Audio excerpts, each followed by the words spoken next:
Hallo und willkommen zu einer weiteren Folge von Erongo Talk.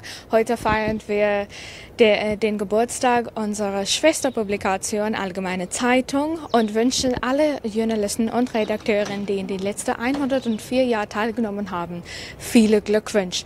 So a happy 104th birthday to the Allgemeine Zeitung today. Today we join you from Swakopmund Sands in Swakopmund, and we are speaking with Hennie Horn, a youth high jump coach who's going to tell us about the struggles he faced with his athletes that he coaches in the time of the pandemic and the struggles that are ongoing due to the fact that sports facilities have not reopened as they should have. As always, I will bring you the news, weather and tides.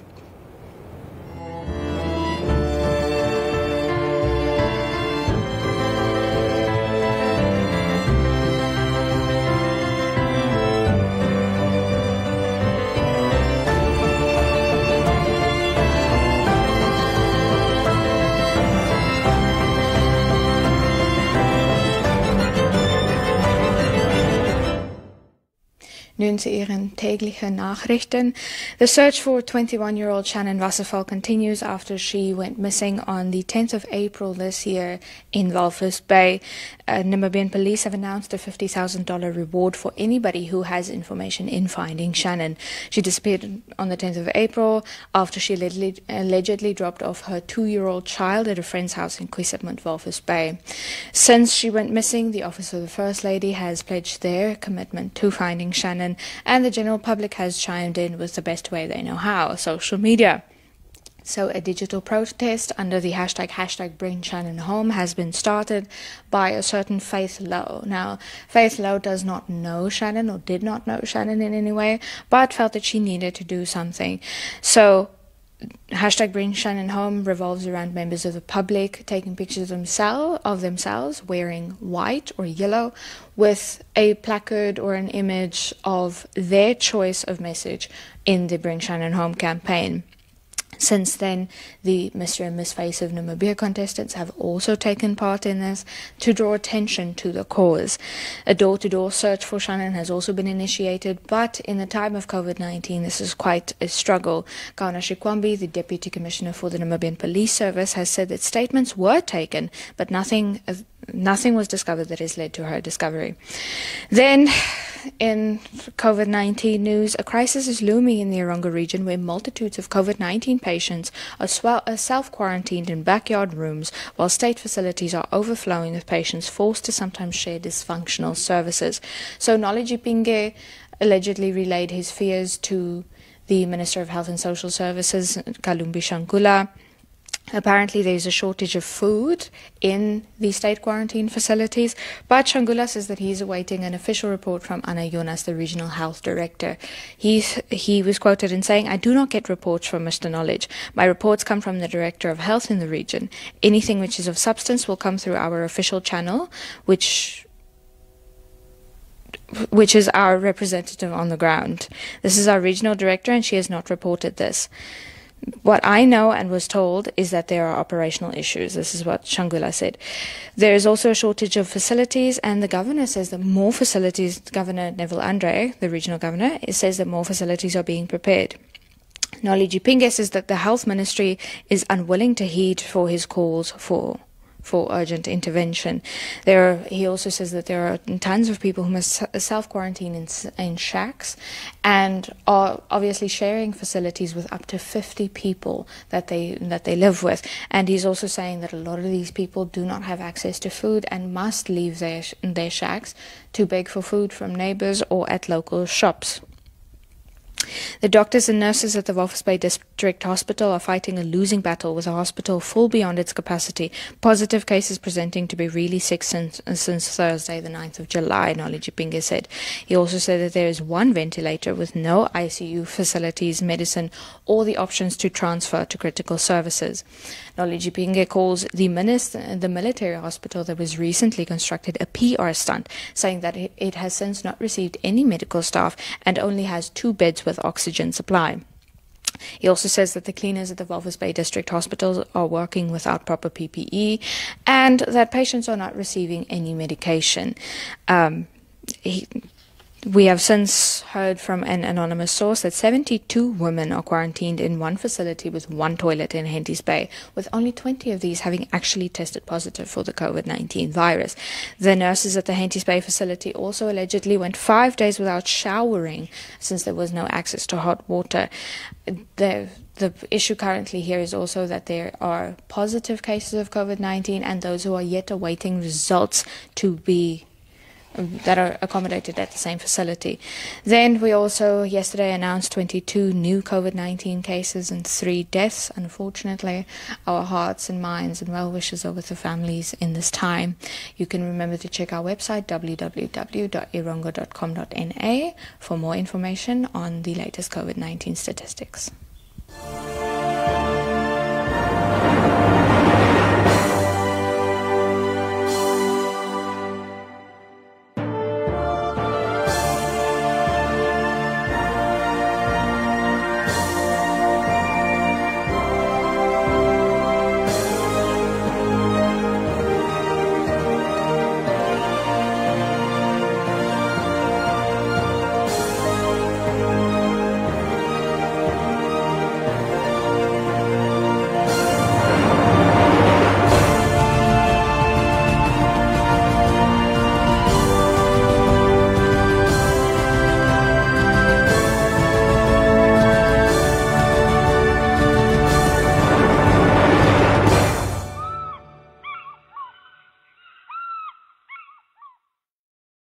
Dag hier met Hennie Horn, 'n hoogspringafrigter teen die kus. Hi Hennie, hoe gaan dit met jou? Dit gaan baie goed, dankie.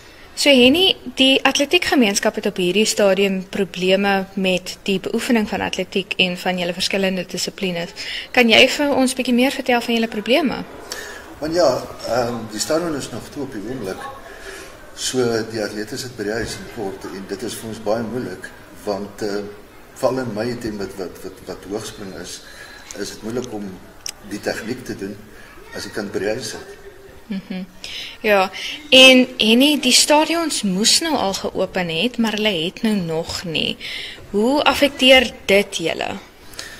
Wel, ons self is nog nie seker presies wie verantwoordelik is nie. Daar het briewe uitgekom, maar op hierdie stadium is die stadion nog toe.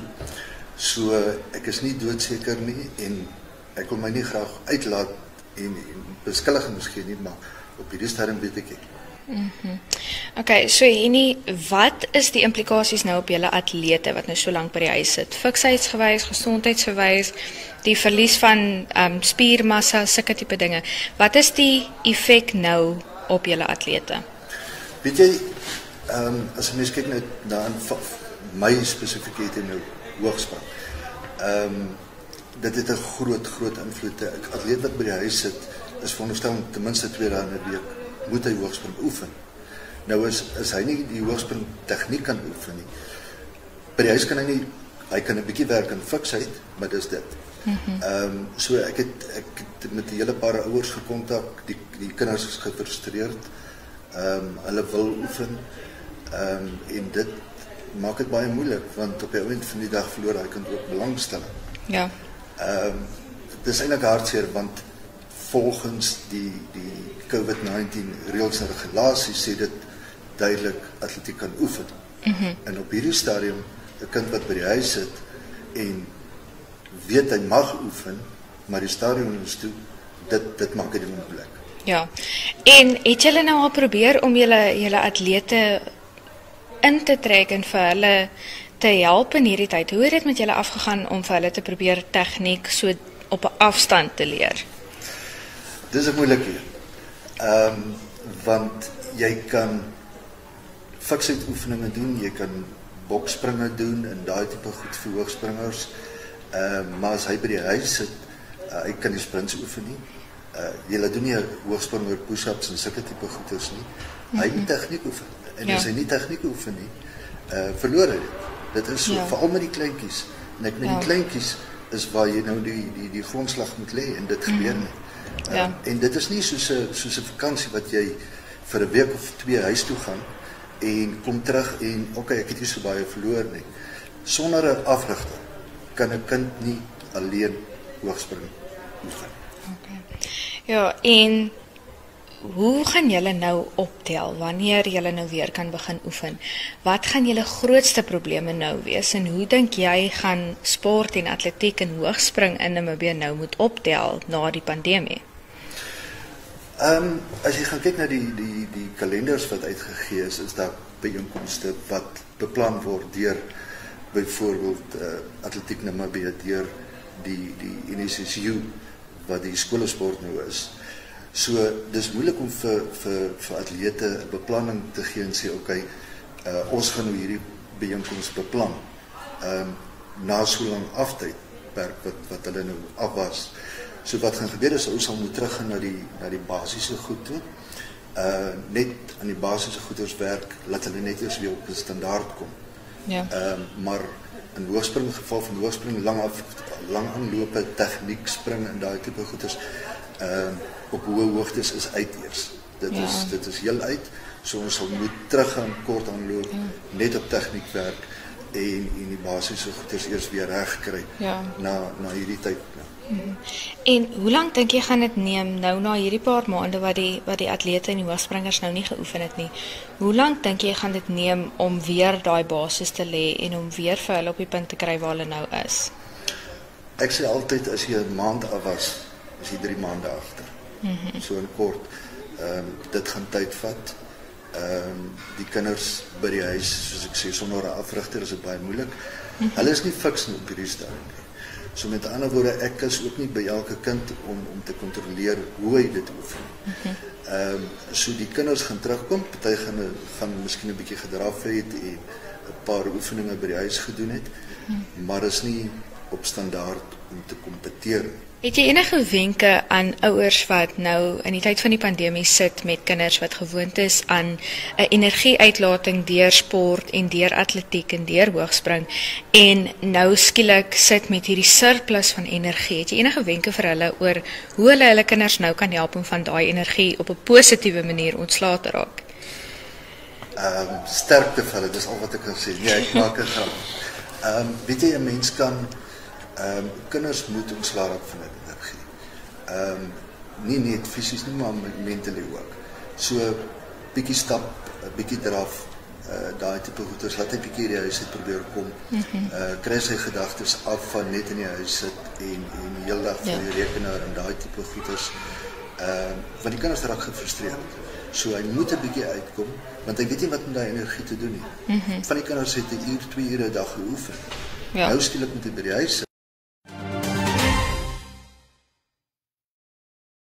Jetzt für dein Wetter und Gezeiten. We saw high tide this morning at 25 minutes past 4 and low tide again at 25 minutes past 10 this morning. High tide expected again at 5 minutes to 5 this afternoon and low tide expected at 10 minutes to 11 tonight. Walvis Bay saw sunrise at 40 minutes past 7 this morning and expects sunset at 37 minutes past 6 tonight. A maximum of 26 degrees Celsius expected with a northwesterly wind. A minimum of 20 degrees Celsius and a maximum of 28 degrees Celsius expected for tomorrow in Walvis Bay. Swakopmund saw sunrise at 20 minutes to 8 this morning and expects sunset also at 37 minutes past 6 tonight. Maximum of 24 degrees Celsius with a northwesterly wind prevailing expected for Swakopmund. A minimum of 20 degrees Celsius and a maximum of 27 degrees Celsius expected for tomorrow. Hennie Bay also saw sunrise at 20 minutes to 8 this morning and expects sunset at 39 minutes past 6 tonight. A maximum of 27 degrees Celsius with a southeasterly wind prevailing. A minimum of 16 degrees Celsius and a maximum of 27 degrees Celsius expected for tomorrow in Hennie Bay. Aranda saw sunrise at 38 minutes past 7 this morning and expects sunset at 35 minutes past 6 tonight, a maximum of 31 degrees Celsius with a northerly wind prevailing. For tomorrow, a minimum of 18 degrees and a maximum of 28 degrees in Arandas. Usako saw sunrise at 34 minutes past 7 this morning and expects sunset at 34 minutes past 6 tonight, a maximum of 28 degrees Celsius with an east-northeasterly wind prevailing, a minimum of 11 and a maximum of 28 degrees Celsius expected for tomorrow. Karibib saw sunrise at 33 minutes past 7 this morning and expect sunset at 33 minutes past 6 tonight, a maximum of 26 degrees Celsius with a northeasterly wind prevailing, a minimum of 10 degrees Celsius and a maximum of 26 degrees Celsius expected for tomorrow. Lastly, Omaruru saw sunrise at 32 minutes past 7 this morning and expect sunrise at 33 minutes past 6 tonight, a maximum of 26 degrees Celsius with an east-northeasterly wind prevailing, a minimum of 8 degrees Celsius and a maximum of 26 degrees Celsius expected for tomorrow in Omaruru.